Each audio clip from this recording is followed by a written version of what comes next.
This is why beauty will never actually be inclusive, and the project of inclusion in beauty is actually a myth. Advertisers want you to feel insecure, and this talk explains exactly how they do that. So let's say this is beautiful people as defined by Eurocentric beauty standards, thin, white people, and so on.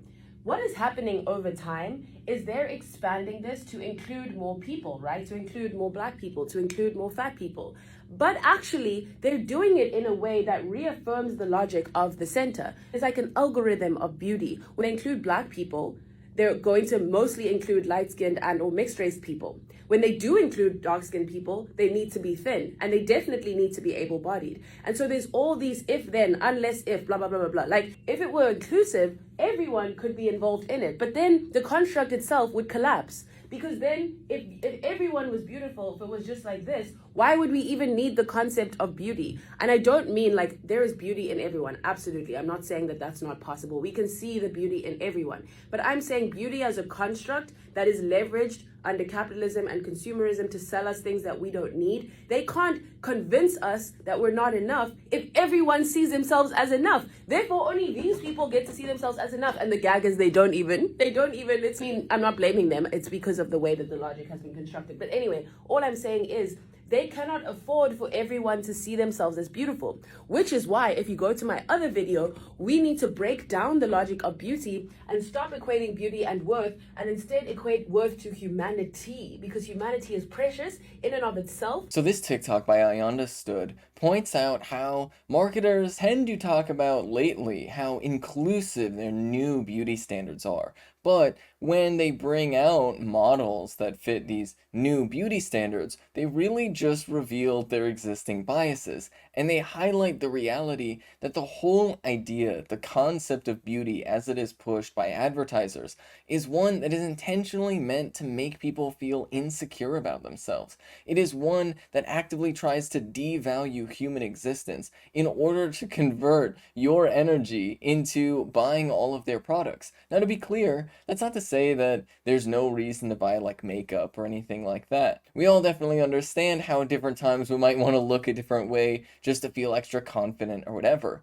But it becomes a problem when advertisement is oriented towards making people feel insecure about themselves and creating perceived problems with your appearance where there really isn't any. And this is something that was actually done very intentionally. Going back to sort of the father of public relations, Edward Bernays created this idea of really touching on people's insecurities and creating new insecurities through marketing in order to drive consumption. Because the reality is, in our capitalist system, there's always this demand for more and more consumption. There's this demand for constant growth. And with the demand for constant growth, you need to create a need. And that's what's really interesting about advertisers, because modern marketing theorists will pretty much tell you that what advertisers do is they create demand where there originally isn't demand. But when you're talking about things like beauty products and other things like that, what ends up happening is the way that they go about creating demand is by creating new insecurities for people. And this is a huge problem, especially in our digital age today, because we are seeing platforms like Instagram, which used to be about just seeing pictures that your friends would post,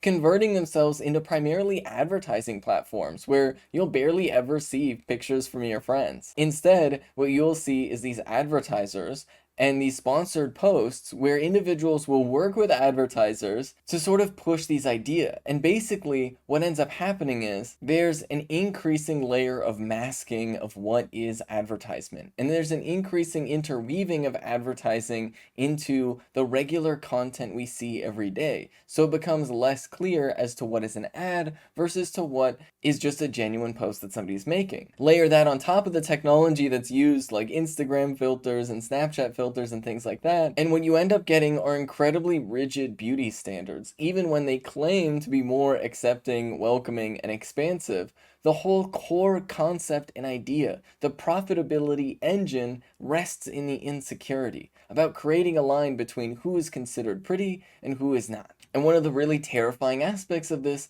is that a lot of these social media platforms with these advertisements end up targeting incredibly young kids, so that we are literally putting insecurities into the minds of children as they're scrolling through looking for content from their friends, and then we're shocked when there's this huge mental health crisis across the United States. We've created beauty standards not only that are unrealistic, but that are unrealistic on purpose, with the express intention of creating insecurities in people.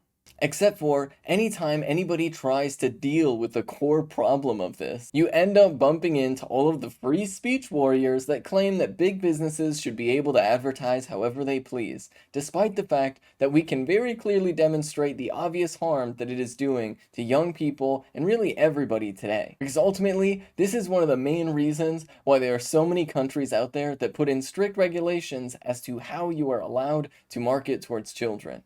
But to be entirely honest, I think it should apply to everybody. I think there should be some pretty strict standards as to how people are allowed to market, especially on social media, where the difference between something that is marketing and something that is not marketing is far less obvious.